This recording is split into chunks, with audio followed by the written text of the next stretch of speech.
जय हिंद साथियों, नमस्कार। तो आज हम हल करेंगे प्रश्नावली 12.3 का प्रश्न क्रमांक 1, जिसमें हमें कहा गया है आकृति में छायांकित भाग का क्षेत्रफल ज्ञात कीजिए। यानी जो आकृति हमें दी गई इसमें हमें छायांकित भाग का जो हमें क्षेत्रफल ज्ञात करना है। यदि पी क्यू यानी ये जो भुजा है पी क्यू बराबर 24 सेंटीमीटर हमें दी गई है तथा पी आर बराबर 7 सेंटीमीटर, यानी पी आर जो है हमें 7 सेंटीमीटर दी गई है तथा ओ वृत्त का केंद्र यानी वो जो है यह वृत्त का केंद्र है, तो हमें छायांकित भाग का क्षेत्रफल जो है ज्ञात करना है। तो सर्वप्रथम जो यहाँ पर हम प्रश्न में जो हमें दिया गया उसको यहाँ पर हम लिख लेते हैं। तो जैसा कि दोस्तों यहाँ पर हमने लिख लिया है, दिया है पी क्यू बराबर 24 सेंटीमीटर तथा पी आर जो है हमें 7 सेंटीमीटर दिया गया है। तो अब जो हम आकृति के छायांकित भाग का क्षेत्रफल ज्ञात करेंगे, तो उसके लिए सबसे पहले यहाँ पर हम त्रिज्या ओ क्यू जो है ज्ञात करेंगे। त्रिज्या ओ क्यू को ज्ञात करने के लिए हम सबसे पहले भुजा जो है क्यू आर इसको हम ज्ञात करेंगे। तो यहाँ पर हम देख पा रहे हैं पी क्यू आर जो है एक त्रिभुज बन रहा है। तो यहाँ पर हम लिखेंगे समकोण त्रिभुज पी क्यू आर में पाइथागोरस प्रमेय से। तो जैसा कि दोस्तों यहाँ पर हमने लिख लिया है, अतः समकोण त्रिभुज पी क्यू आर में पाइथागोरस प्रमेय से। पाइथागोरस प्रमेय का जो फॉर्मूला होता है कर्ण का स्क्वायर बराबर लंब का स्क्वायर प्लस आधार का स्क्वायर। तो यहाँ पर अगर हम चित्र में देखते हैं तो कर्ण जो है हमारे पास क्यू आर, तो यहाँ पर हम लिख देंगे बराबर क्यू आर का स्क्वायर, फिर इसके बराबर में लंब यानी पी क्यू जो है लंब है हमारे पास, तो यहाँ हम लिखेंगे पी क्यू का स्क्वायर और इसके प्लस में हम लिखेंगे पी आर का वर्ग। ये जो हमारे पास है आधार। अब यहाँ पर नीचे हम इनके मान जो है रख देते हैं।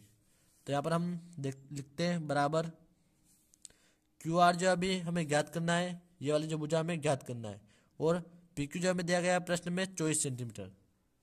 तो यहाँ पर हम लिखेंगे क्यू आर का स्क्वायर बराबर 24 का स्क्वायर और फिर प्लस में पी आर जो कि हमें दिया गया है 7 सेंटीमीटर, तो हम लिखेंगे 7 का स्क्वायर।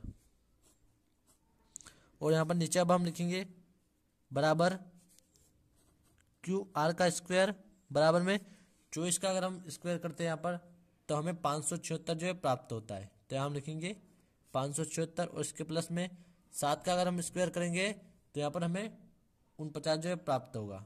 तो यहाँ हम लिखेंगे 49।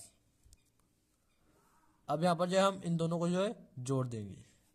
तो यहाँ हम लिखेंगे बराबर क्यू आर का स्क्वायर बराबर 576 और 49 को अगर हम जोड़ते हैं तो यहाँ पर हमें 625 जो है प्राप्त होता है। फिर यहाँ पर अब हम लिखते हैं बराबर, यहाँ पर हम देखेंगे क्यू आर पर जो है स्क्वायर लगा है, तो अगर हम इस स्क्वायर को हटाएंगे तो बराबर से इधर जो संख्या है 625 इस पर जो है करनी लग जाएगी।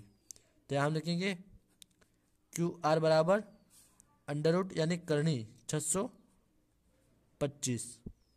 अब यहाँ पर नीचे हम लिखेंगे बराबर, यहाँ पर अगर हम देखते हैं 625 जो है 25 का जो है वर्ग है, तो यहाँ हम लिखेंगे क्यू आर बराबर 25 और करनी जो है हम हटा देंगे क्योंकि यह जो है 25 का वर्ग है, इसलिए हम 25 लिखेंगे केवल और करनी को यहाँ पर हम हटा देंगे।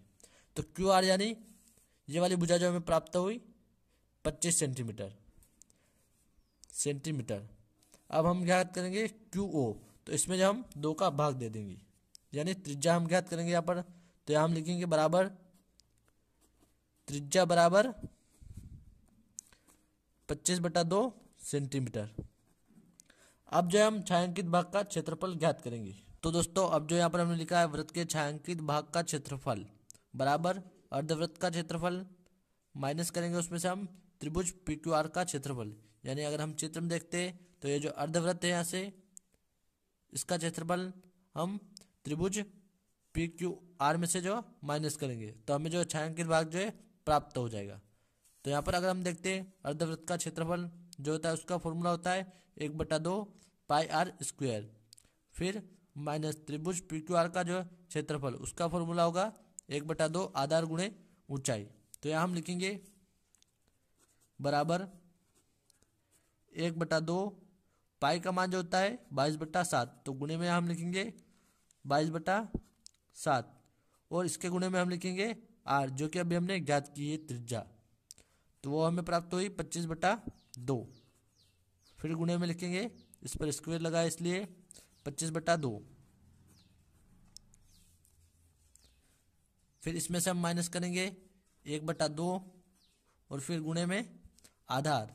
जैसा कि हम चित्र में देखते हैं PQ जो है हमारा आधार है, तो यह हमें प्रश्न में दिया गया है 24 सेंटीमीटर, तो हम लिखेंगे 24 और इसके गुणे में ऊंचाई यानी PR जो कि है 7 सेंटीमीटर, तो हम लिखेंगे 7। तो अब जो यहाँ पर हम लिखेंगे बराबर, यहाँ पर अगर हम 2 से 22 को काटेंगे तो यहाँ में जो है 11 प्राप्त हो जाएगा, तो हम लिखेंगे 11।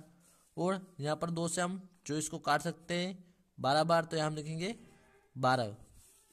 अब यहाँ पर हम लिखेंगे 11 और इसके गुणे में 25 का गुणा हम 25 में कर देंगे, तो यहाँ पर जो हमें 625 प्राप्त होगा, तो हम लिखेंगे 625। और इसके बट्टे में यहाँ पर हम लिखेंगे 7 और फिर गुणे में 2 का गुणा हम 2 में कर देंगे, तो यहाँ हमें 4 प्राप्त होगा, तो यहाँ हम लिखेंगे 4 और माइनस करेंगे यहाँ से हम 12 गुणे 7, 12 और 7 का अगर गुणा करेंगे तो यहाँ पर हमें 84 जो है प्राप्त होगा। अब यहाँ पर हम नीचे लिखेंगे फिर से बराबर, हम अगर यहाँ पर 625 का गुणा जो है 11 में करेंगे तो यहाँ पर हमें प्राप्त होगा 6875, तो यहाँ हम लिखेंगे 6875 और बट्टे में 7 का गुणा हम 4 में कर देंगे, तो यहाँ पर हमें 28 जो प्राप्त हो जाएगा। और इसमें से हम माइनस कर देंगे 84।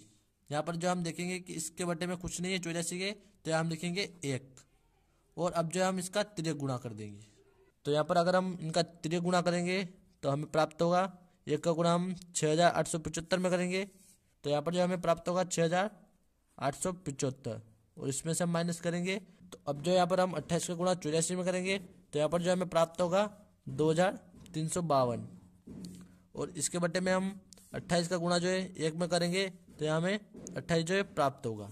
अब यहाँ पर नीचे हम लिखेंगे, इसको हम माइनस कर देंगे यहाँ पर। तो अब यहाँ पर हम लिखेंगे बराबर, यहाँ पर अगर हम 6875 में से 2352 माइनस करेंगे तो यहाँ पर हमें प्राप्त होगा 4523 और बटे में 28, तो यहाँ हम लिख देंगे 4523/28 सेंटीमीटर स्क्वायर। यानी हम देखते हैं चित्र में अगर, तो ये जो छायांकित भाग है इसका क्षेत्रफल जो हमें यहाँ पर प्राप्त हुआ है 4523/28 सेंटीमीटर स्क्वायर। तो उम्मीद करता हूँ दोस्तों आपको सवाल अच्छे से समझ में आ गया होगा। धन्यवाद।